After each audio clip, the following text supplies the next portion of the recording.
Welcome to the 59th episode of the Lessons from the Cockpit show. I am your host, Mark Hasara, and for over 60 years, my passion has been everything aviation. I'm an airplane nerd. I built plastic model airplanes, hung them from my ceiling as a kid, and that's how I learned about flying. On the Lessons from the Cockpit show, we discuss some of the most extreme and extraordinary military, commercial, and even private flying current events from around the world. Our purpose is to get a better understanding of how does the aviation world work, and to increase critical thinking skills both in the air and on the ground. Many of the stories you're going to hear on the Lessons from the Cockpit show are being told for the very first time. Financial support for the Lessons from the Cockpit show is from Wall Pilot, custom aviation art for the walls of your home, office, or hangar. These are 4, 6, and 8-foot prints that you can peel off and stick to your walls. They're printed on vinyl, and these are really detailed profile drawings of aircraft from World War II all the way up to 5th gen fighters. When I mean detail, these are exhaustively researched. The stenciling on the missiles you can read on an 8-foot print. So please go by Wall Pilot and look at some of the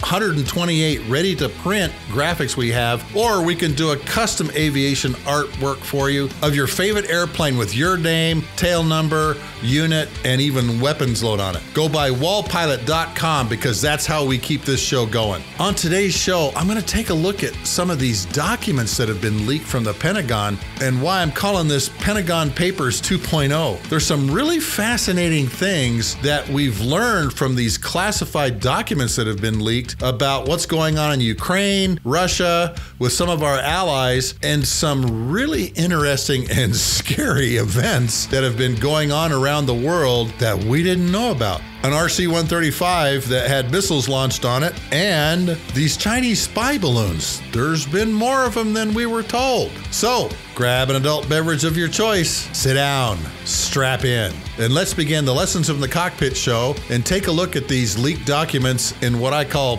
Pentagon Papers 2.0. Okay, a couple alibis here. I am not going to go into how these documents were posted or how they were leaked. You can go online and read that, and believe it or not, Wikipedia actually has a really good write-up on how this all happened and what's contained in the documents. So if you go to the 2023 documents leak in Wikipedia, there's a really good story that comes up about how these things were leaked, by who, for how long, all the way back to October of 2022, these things have been leaked. So now we're just hearing about it. Second alibi, I'm not going to go into the arrest of this airman from the Massachusetts Air National Guard and his leaking this stuff.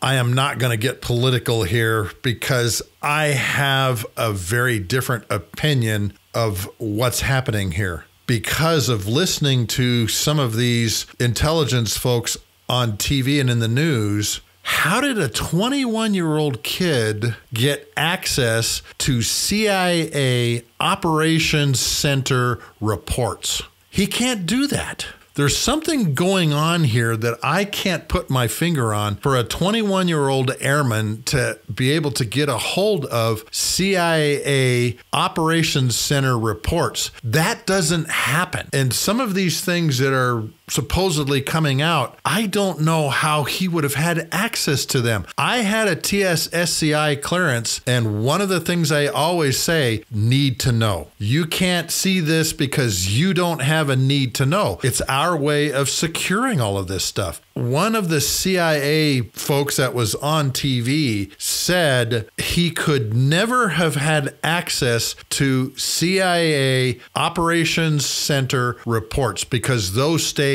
in-house. You would have to go to the national intelligence agencies in order to be able to get that kind of stuff, and this kid didn't have access to that. So that's all I'm going to say about that. Several newspaper reporters from New York Times, Washington Post, and one other one, I can't remember, maybe it was Wall Street Journal, actually have good articles on how they were able to track this kid down through his cyber activity. So all of you out there that don't think people are watching, be careful, because I'm telling you they are. I have been in numerous operations centers where we were able to track people very closely through their cyber activity activity. But here's why this really hurts our national security and our intelligence apparatus, because it shows our methods and discipline. It shows how we do things, who we collect on, how we collect on them. In these reports, it shows the things that we're looking for. So this stuff is really damaging when it's released. And of course, from this, our enemies and our allies know how we're doing something and they change it, which closes that door to us. I'll give you a great example. Early in the war on terrorism, somebody leaked to the New York Post, I think it was, that we were able to track Al-Qaeda and know where they were going to do something next, attack next, or where they were moving to, because we were tracking their financial transfers. We were doing it electronically, and it's a great tool when you have terrorists because it always deals with money, and you can track them through wire transfers.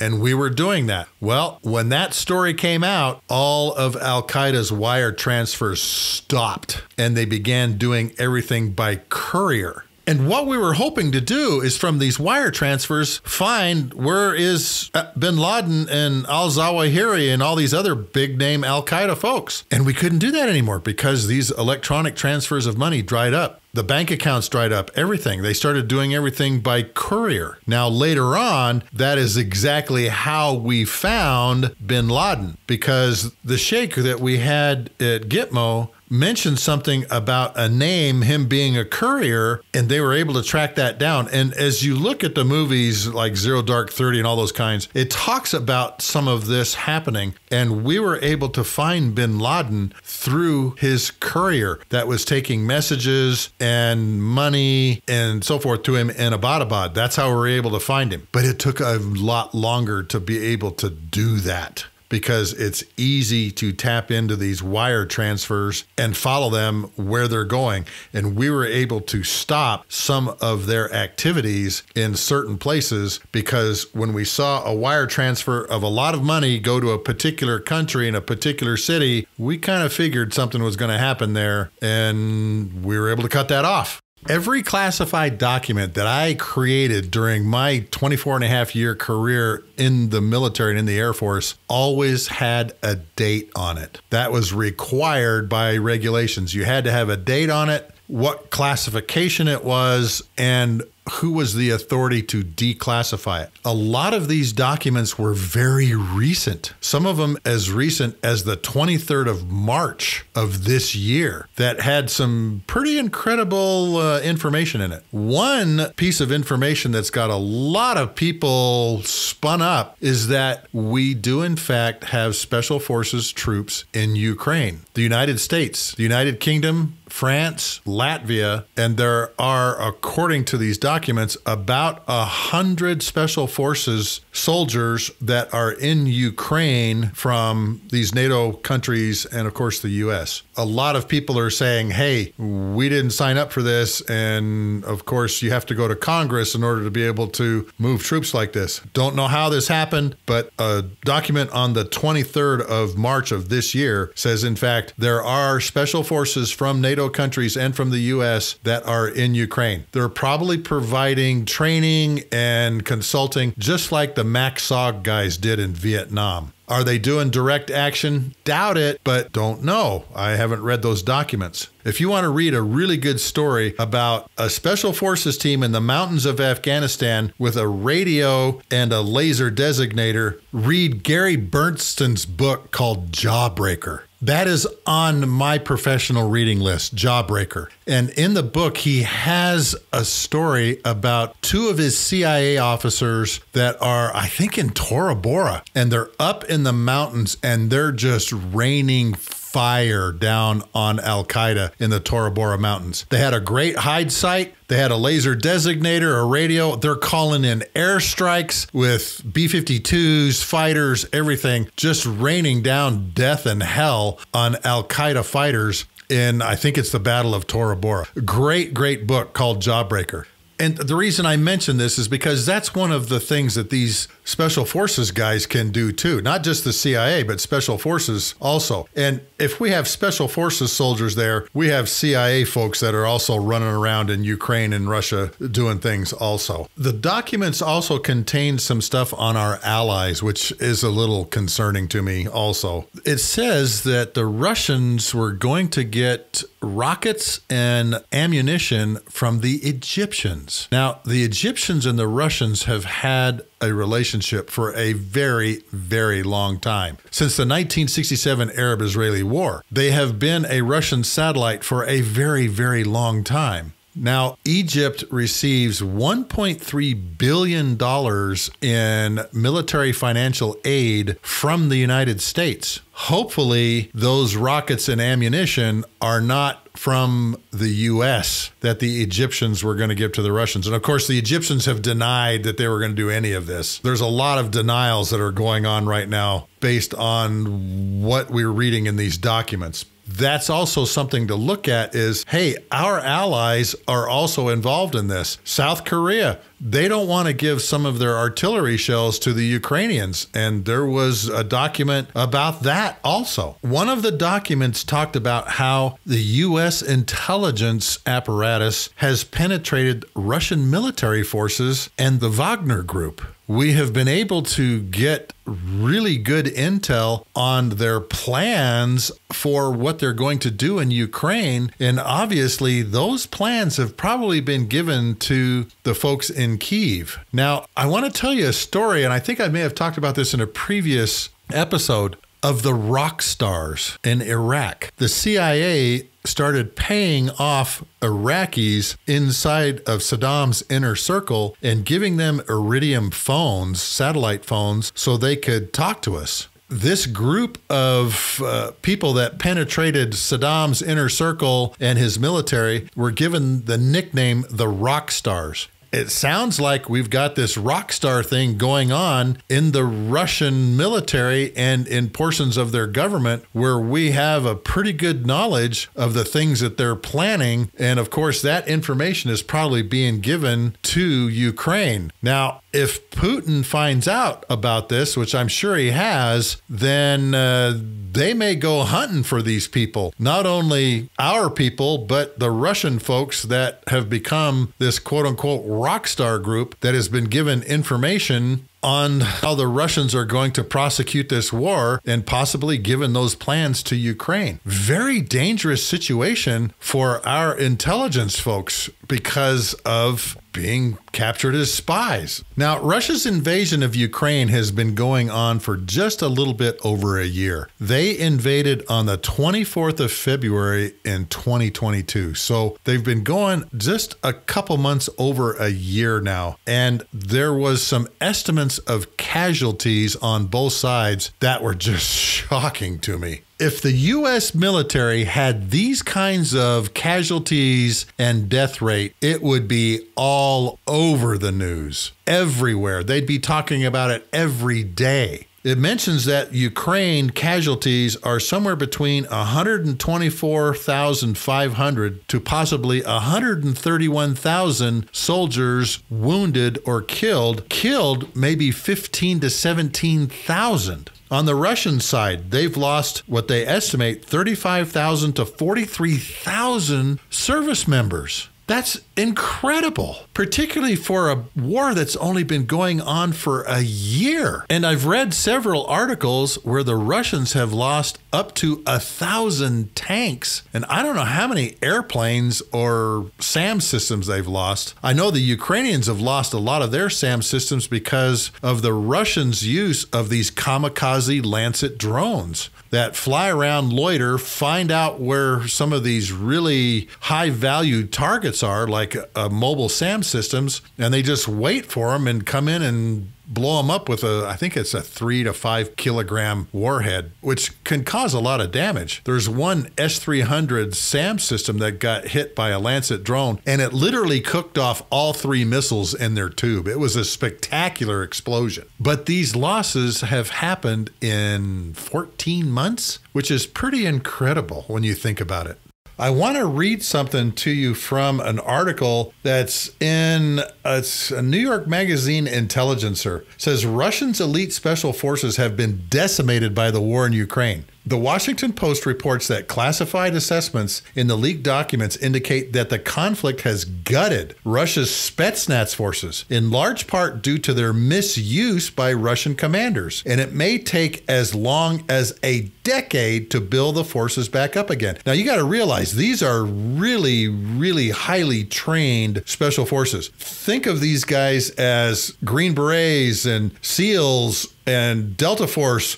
It takes a long time to train these guys in the skill sets that they're in. It goes on to say, typically Spetsnaz personnel are assigned the sorts of stealthy, high-risk missions, including an apparent order to capture Ukraine's President Zelensky, for which they receive some of the Russian military's most advanced training. But when Moscow launched its full-scale invasion last year, senior commanders, eager to seize momentum and skeptical of their conventional fighters' prowess, deviated from the norm, ordering elite forces into direct combat. This is something they don't do, according to U.S. intelligence findings and independent analysts who have closely followed the Spetsnaz deployment. The rapid depletion of Russian commando units, observers say, shifted the war's dynamic from the outset, severely limiting Moscow's ability to employ clandestine tactics in support of conventional combat operations. U.S. officials believe that the staggering casualties these units have sustained will render them less effective not only in Ukraine, but also in other parts of the world where Russian forces operate, according to the assessment, which ranged from a date of late 2022 to earlier this year. I think I mentioned in a previous episode about our special forces up against this Wagner group and Syrian soldiers trying to overrun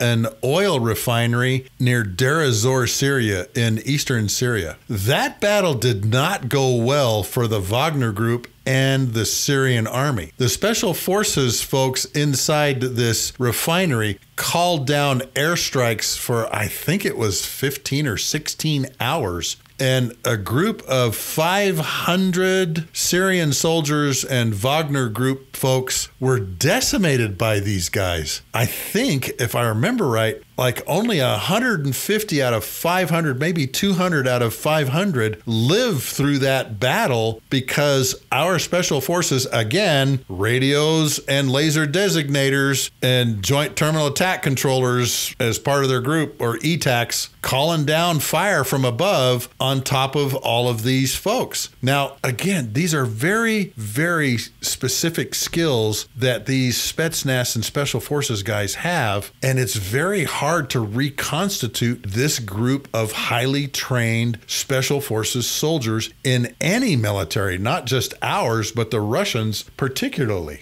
Okay, so now let's get to some of the really good flying stuff that was in these documents. And again, this is from the New York Magazine Intelligencer. More details about the Chinese spy balloons were also leaked in these documents at a top secret level. This article goes on to say that the documents contain top secret information about 4 additional Chinese spy balloons that U.S. intelligence agencies knew about in February after another one of the balloons flew across the continental United States before being shot down. I had a whole episode on that. The documents included annotated images, including one taken of the transcontinental balloon, apparently taken by a U-2 spy plane, pointing out the balloon's similarities and assessing what they appeared to be equipped with. In the Washington Post, they went and talked a little bit more about this because the Washington Post had some of these documents and actually did articles on it. And here's what the Washington Post said about this. The Chinese spy balloon that flew over the United States this year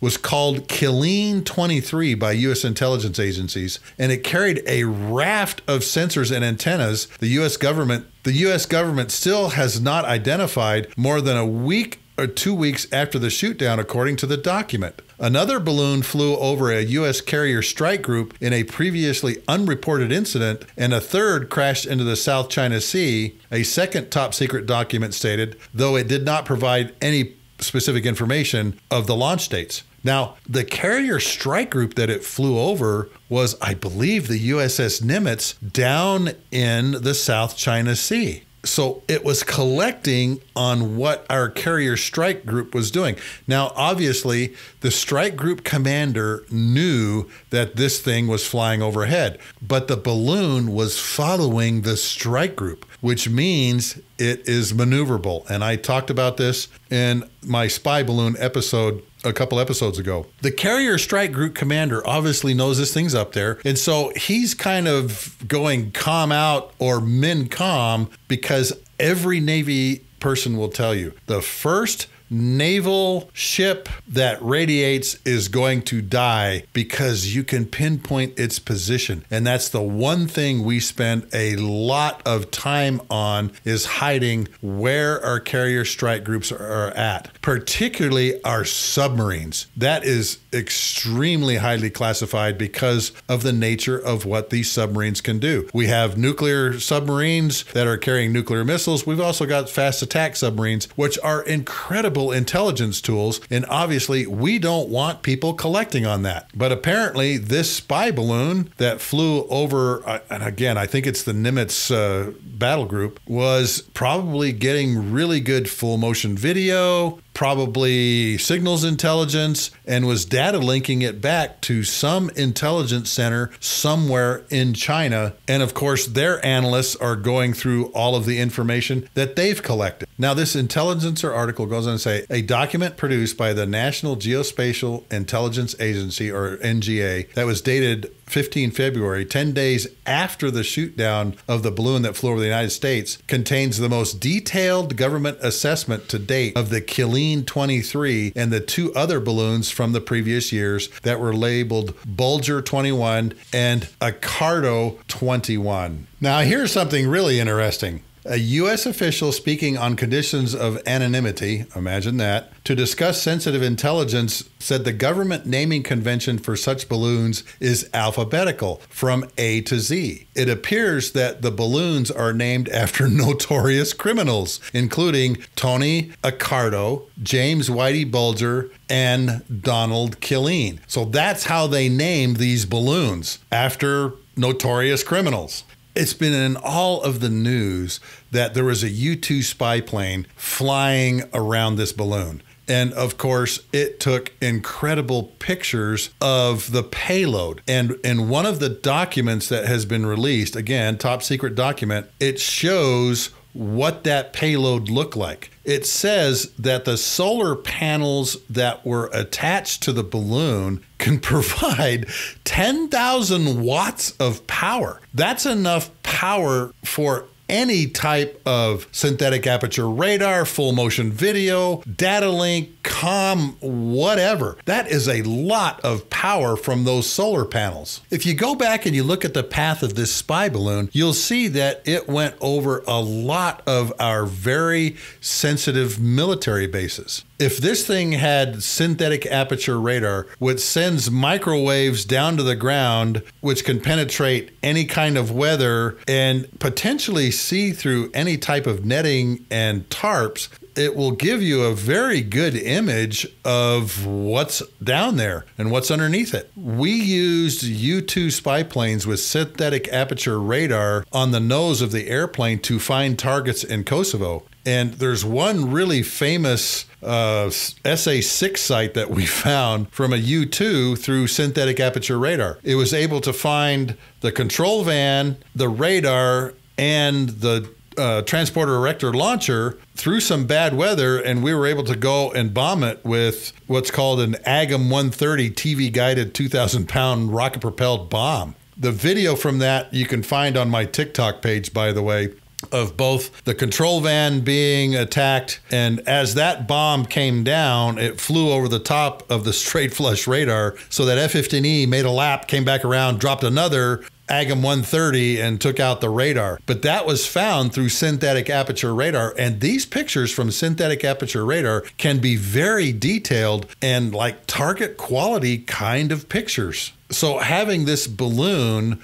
with synthetic aperture capability is kind of scary. But of course, we know when they're radiating from that synthetic aperture radar, obviously, because, some of you have had fuzzbusters in your car. And when a cop's radar gun paints you, it alerts you, it warns you. And of course, we have the same thing for the synthetic aperture radar that's telling us, hey, we're being looked at. The other capability that they think these balloons had was full motion video. And of course, if you've got full motion video, you have the ability to take those photos, make them into stills, and of course, blow them up. Full motion video on our Reaper drones is incredible now. I mean, it is so good that it's in color, it's in the infrared spectrum. You can go white hot, black hot, see anything in color. And again, on my TikTok page, if you go and look at some of the videos there, you'll see some of this incredible full motion video that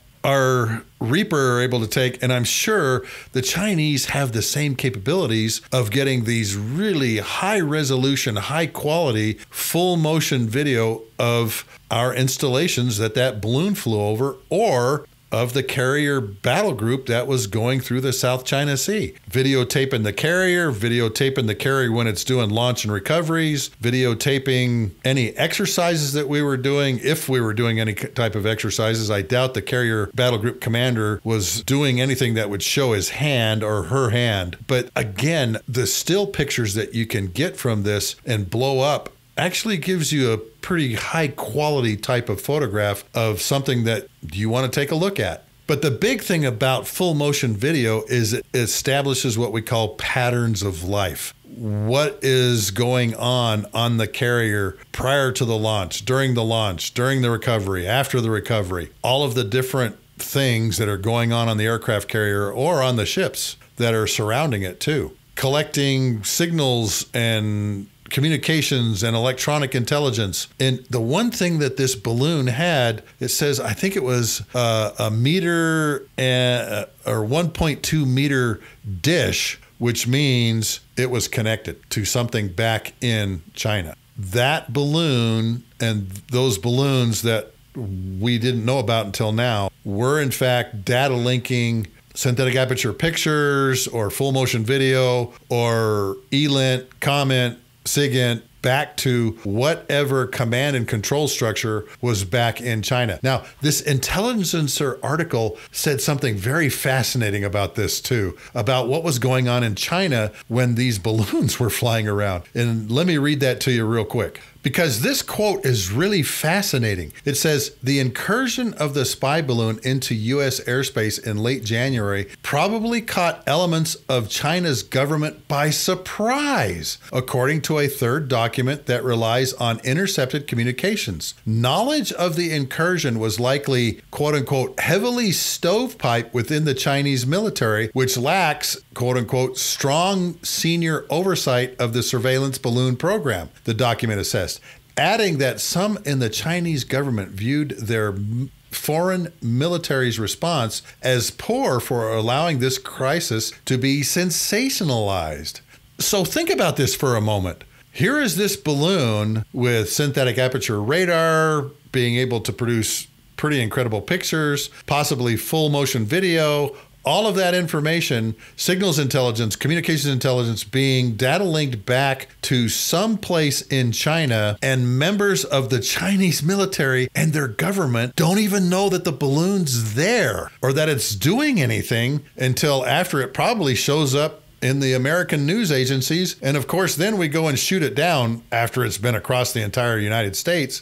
And there are agencies inside the Chinese government that aren't allowed to have the information. We suffer from the very same thing, though. We have so many intelligence agencies that never talk to each other and play this I have a secret game that really, really hampers our State Department, Department of Defense, Treasury, all these other agencies, because we play I got a secret in some of these agencies and we don't share the information like we should. There are stovepipes in our own government. Oh yeah, shocked face, right? And these stovepipes create problems when it comes time to go after some of our enemies and adversaries. Well, looks like the Chinese had the same problem. Now you have to wonder, what information were these other additional balloons collecting when they were flying in and around the United States or our carrier battle group? And of course, these balloons are showing up in South America, over our allies in the Pacific, particularly around Guam, because Andersen Air Force Base is there, and there's also a Navy base there where submarines and aircraft carriers come into. Guam is a huge military base for American forces. We constantly have a bomber task force there, either B-52s or B-1s and B-2s that can fly missions all throughout the Pacific. And I've flown in and out of Andersen numerous times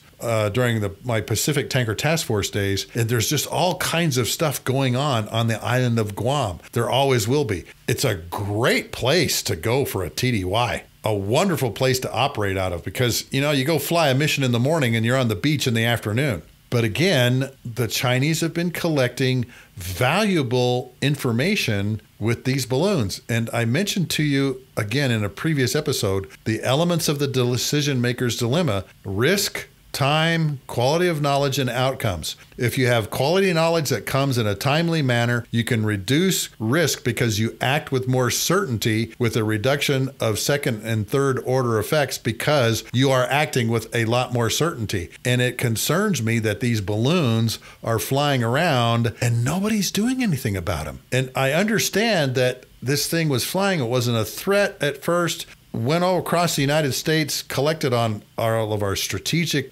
bases, and flew off to the East Coast where we shot it down. But again, that balloon that followed the carrier strike group was maneuvering with the strike group. And I'm sure the strike group commander said, okay, let's come 20 degrees to port. And that balloon followed it, which should be concerning to everyone. The last thing I want to talk about was a potential international incident that is actually pretty scary. But before I talk about what was in the leaked documents, I'm going to give you some personal experiences with this particular airplane that is called the RC-135 Rivet Joint. The RC-135 is a signals, electronics, and communications intelligence collection aircraft. The British fly them and the U.S. flies them. The 55th Reconnaissance Wing out of Offutt Air Force Base. There are several versions of the RC-135, not just the Rivet Joint, but there's also the Cobra Ball, which collects on foreign missile technology, intercontinental ballistic missiles and things like that, and the Combat Scent, which is a really finely tuned measurement airplane that we use to collect on enemy radars so that we can program ECM pods, the electronic countermeasure pods that are on our airplanes, electronic countermeasure systems. And that's the stable of the RC-135. I'm going to specifically talk about the ELINT version, the Rivet Joint. My first real introduction to an RC-135W Rivet Joint began in Okinawa when I was stationed there from 1990 to 1995. The 909th Air Refueling Squadron every week, sometimes twice a week, would have an 09 Echo mission that was supporting Rivet Joint operations in what they call burning wind missions. Now, during the Cold War, the RC-135s were flying intelligence collection missions everywhere. During these missions, it was not uncommon for them to be intercepted flying around the Sea of Okhotsk or around Vladivostok by multiple Russian Air Force airplanes. My aircraft commander, when I was at Pease Air Force Base, had a very good friend of his that was an RC-135 instructor pilot who always took his video camera with him. And on every mission, he would videotape all of these different Russian airplanes that would come up and intercept the RC-135 while it was doing its PARPRO mission. PARPRO meaning reconnaissance out over international waters, collecting on whatever was radiating. He showed me that video, which I think I still have a copy of somewhere, where he's being intercepted by Su-27 flankers. MiG-31 Foxhound pulls up right in front of him, trying to stall one of his engines out, goes into afterburner literally right in front of the RC-135. MiG-23 floggers,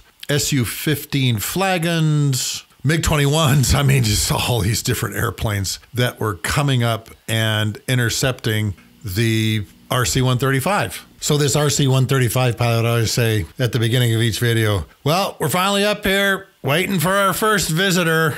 And within 30 minutes, they'd have somebody up on the wing from whatever country they were flying near, but particularly when they were anywhere near Russia. There was always some Russian Air Force fighter that was off their wing watching what they were doing. The RC-135 is also one of the greatest assets on a battlefield. I want to relate the story of one particular crew that was flying a Rivet Joint back in 2016 that received the O'Malley Trophy for being the best reconnaissance crew in the Air Force. And this was the crew of Python 7-1. And it says the crew of Python 7-1 played a key role in the liberation of the northern city of Iraq called Sinjar from Islamic State control by U.S.-backed Kurdish forces. Despite being delayed several hours, and believe me, when we were flying support for the 135s, the Rivet Joint, we would constantly be delayed for, usually it was something in the back of the airplane. Something was broken during the pre-flight that they had to get electronic maintenance out for, and it wasn't uncommon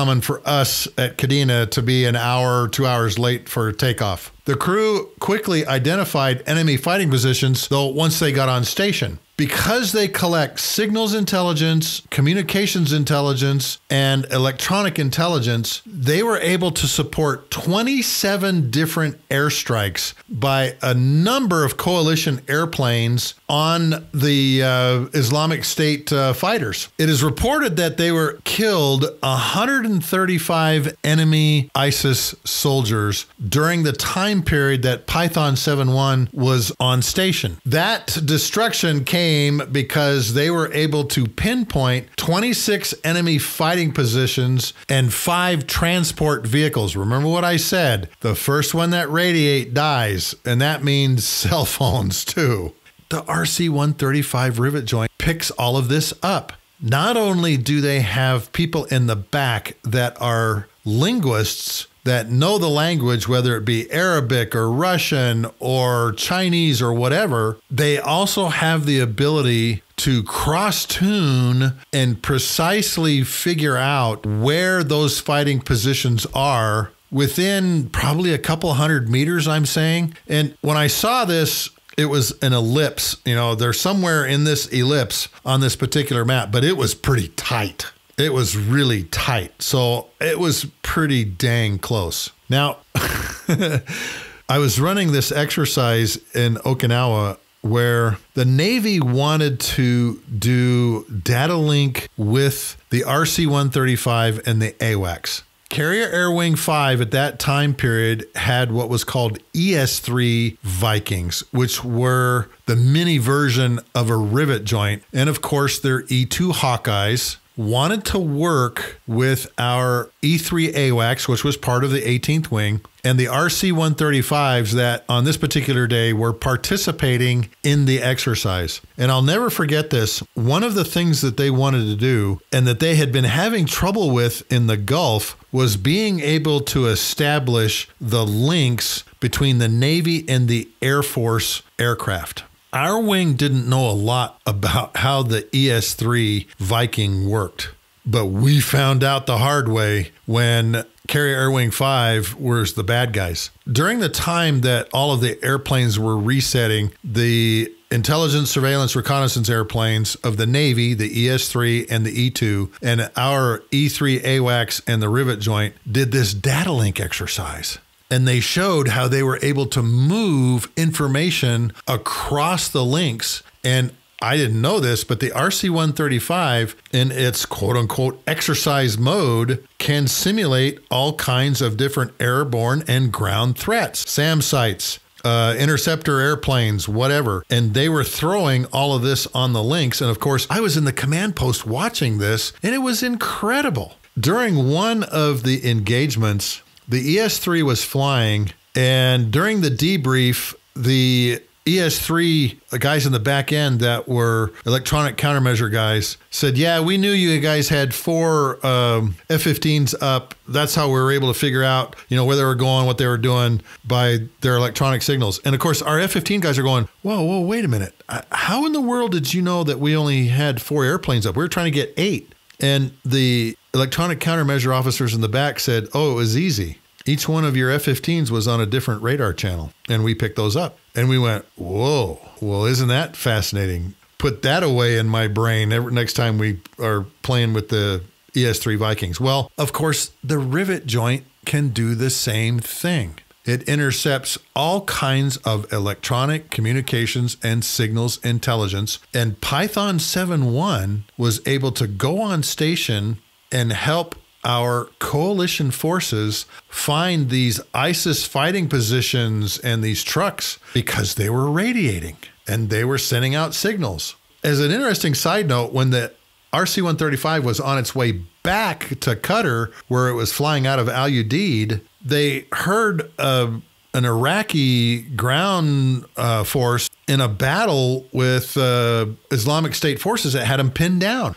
They heard the radio signals from the Iraqi troops calling for help. And so they delayed going home and began talking to the Iraqi troops. They were able to pinpoint where they were and pinpoint where the Islamic State forces were. And they stayed in the area long enough to pass critical information to some strike aircraft that came in and destroyed this ISIS forces group that had these Iraqi troops pinned down. This was all in one mission. 27 airstrikes, destroying 26 enemy positions, 5 transport vehicles, and 135 ISIS soldiers dead on one mission, which is why this crew of Python 7.1 was awarded the O'Malley Trophy for being the best reconnaissance crew that year in the United States Air Force.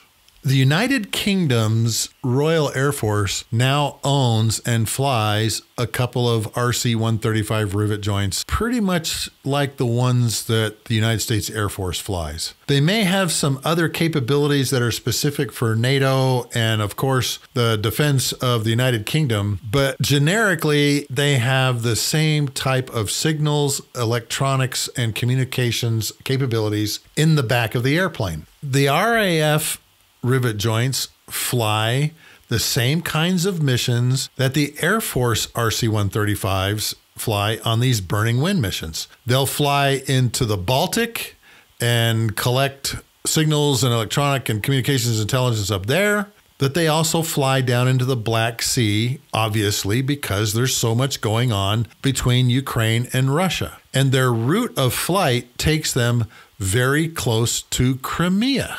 Well, in one of these classified documents, it talks about an engagement between an RC-135 and Russian Su-27 flankers. And as I mentioned before, every time we fly anywhere near Russia in the RC-135 Rivet Joint, whether it's the RAF or USAF, we're going to get intercepted. The RC-135 is going to have visitors, and this particular day was no different.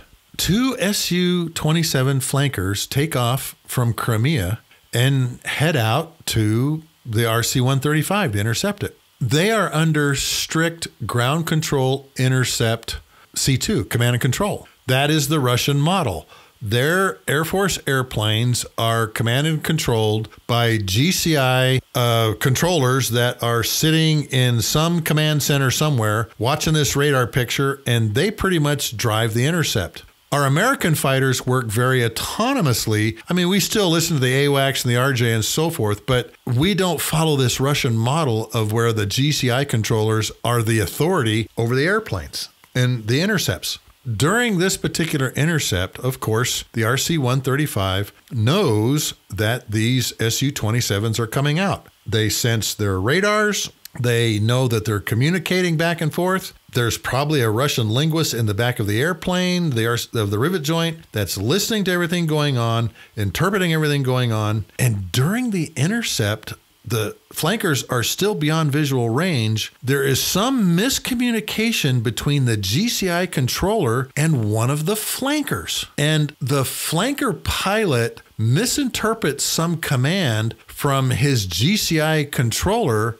and says, "Oh, you want me to fire on the rivet joint." And he thinks he's got approval to shoot the rivet joint down. And of course, this would be a huge international incident with, 25 to 30 people from the Royal Air Force in the back and the crew flying the rivet joint. But he locks up the RC-135 and fires a missile at it, trying to shoot it down because he thinks the GCI controller said, "Okay, take it down." Fortunately for the situation, the Alamo missile that he fires malfunctions. Whether it had no rocket motor or misfire or whatever, the missile malfunctions and just goes kerplunk into the Black Sea. Now, of course, the communications between the GCI controller and this flanker pilot, "Okay, I just fired my missile," and the GCI guy's probably going, wait, what? No,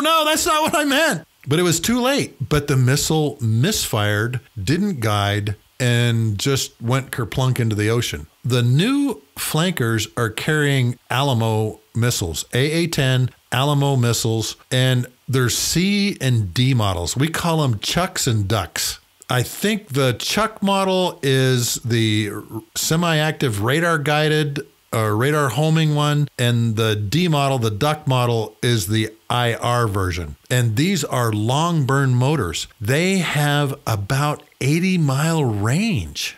So this Su-27 was somewhere outside of that 80 miles, but still fired at the RC-135 rivet joint. The guys in the back of the RC-135 rivet joint know all of this is going on because the radar of the flanker goes from like a search mode to a track mode. And when it changes from those two modes and goes to a high repetition frequency, pulse repetition, the guys in the RC-135 know that. And so they're probably screaming over their intercom, "We got locked up! We got locked up! They're firing! They're firing!" Because they probably heard the flanker pilot tell the command back to the GCI, "Okay, master arm on, hammer down, launching a missile," but it misfired.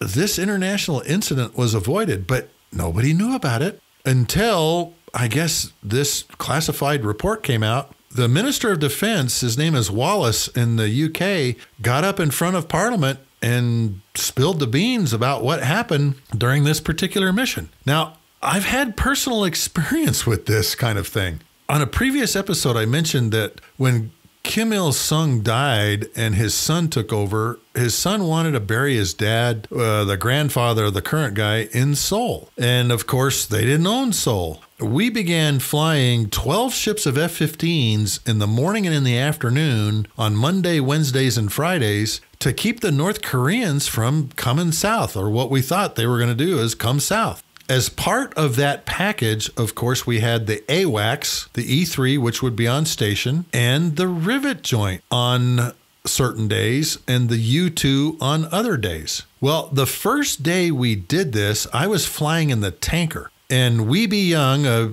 weapons school grad, was leading this 12 ship of F-15s, and they were going to fly 3 lanes, west, center, and east, 3 ships of F-15s capping along the DMZ. Now, of course, the F-15s are up close to the DMZ, and there was a couple times where the F-15s got a little frosty because of what was going on across the DMZ with the North Korean fighters. And it seems I remember on one of these missions, some MiG-21s got really close to the border and kind of worried the F-15 guys of what was going to happen. But on this first day when I was flying in the tanker, I'm listening to all this stuff going on, and when the F-15s come off of our tankers, they were tucked under our wings, so it just showed as a 3 ship of tankers, not 12 F-15s flying with us. We were flying in what's called a radar resolution cell.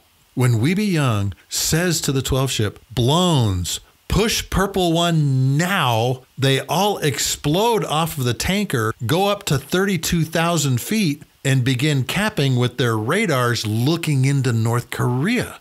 This caused almost every SAM site within, I think it was 100 miles of the DMZ on the North Korean side to turn on their radars and come up. And with the SA-5 that's at Tokchason, the SA-5 has a continuous wave radar, and so it doesn't change modes. And so you kind of got to be careful because it doesn't change modes when it goes from tracking to firing a missile and it following you. And of course, that got everybody's attention. Finally, the North Koreans figured out during this 3-hour vol period in the morning, okay, the Americans are there, they're on the other side, they're not doing anything. And the leader of one of the 4 ships of F-15s got kind of bored and said, okay, well, we're going to the tanker. I'm going to do something just because we're here and got the Rivet Joint here. He turns at the DMZ to the south to come to the tankers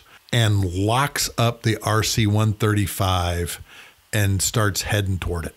And of course, as soon as he locks up the RC-135, all kinds of bells and whistles are going off in the back. And it takes the crew at the back a little while to calm down because they finally realize, okay, those are F-15 radars, but the hair is up on the back of their necks.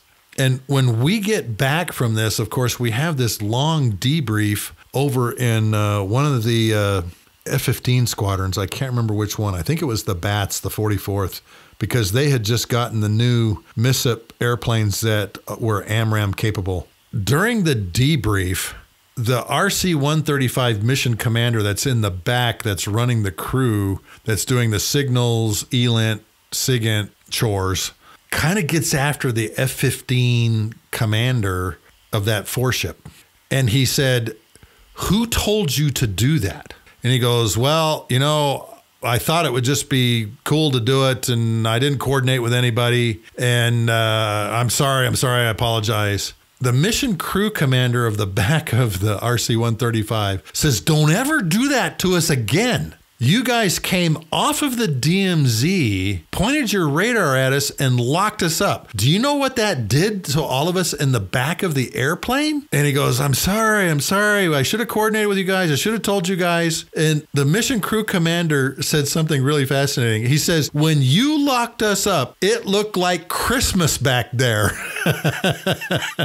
Because all of the bells and whistles and warning lights that they had been locked up and they were going to be engaged had now gone off in the back of the airplane. Now, fast forward to this RAF crew flying near Crimea. The same thing probably happened. It looked like Christmas in the back of that airplane when they got locked up, particularly when they fired the missile because of the mode change in the radar and, of course, the communication back and forth between the GCI controller and the pilot. Missile doesn't launch, missile doesn't go anywhere, but I'm sure that crew got on the ground and said, woo, that was close. And they probably continued their mission through the Black Sea. They're probably on station for a little while longer. But of course, they record all of this too. And then they get back. They probably played all this back going, okay, where did we go wrong here? Okay. And how did they misinterpret what the GCI controller was telling this flanker pilot? Because at the end of every mission, they do a pretty lengthy debrief. And of course, turn in all of the tapes and the recordings for analysis and everything. But I can only imagine that RAF Rivet Joint crew in their debrief when they got back from this long mission, I'm assuming they were flying out of Akrotiri, Cyprus, because that would be the closest RAF base to the Black Sea. Or maybe they flew out of Suda Bay, where our RC-135s operate out of too. I don't know. Akrotiri would be the closest. But imagine being a fly on the wall in that debrief and going, whoa, this was close. And then going back and listening to all of the communications intelligence and looking at all the signals and all of the electronic intelligence they gathered going, wow, that was close. And holy smokes, this was a pretty interesting day in our lives. But this was one of the things that was in these classified documents about this intercept and about them firing a missile at this rivet joint, but the missile malfunctioning and not hitting the airplane.